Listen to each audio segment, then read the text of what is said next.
एखाद्या दिवशी आपण कितीही वेळेवर कामं करण्याचा प्रयत्न केला ना, तरी ती वेळेवर काही पूर्ण होतच नाही आणि तसंच आज माझ्यासोबत झालं. कारण आज आमच्या टाकीमध्ये पूर्ण पाणी संपलेलं होतं. तर मशीन लावायचा तर विषयच येत नव्हता. म्हणून सगळी कपडी मला आज हाताने धुवावी लागली.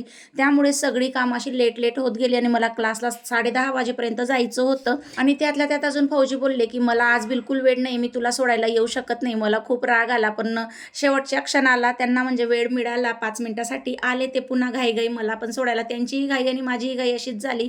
त्यानंतर त्यांनी मला इकडे सोडलं, तर इकडे क्लास वगैरे सुरू झालेला होता. तो क्लास अटेंड केला. म्हणजे थोडा 5 मिनिटं अगोदरच सुरू झालेला होता, कारण मी 5-10 मिनिटं लेट झाली होती. त्यानंतर मग क्लास सुटला. इथं चहा वगैरे असतो. चहा घेतला, कारण इथं जर चहा घेतला ना, घरी जाऊन पटापट कामं होतात. घरी जाऊन चहा बनवण्याची गरज राहत नाही.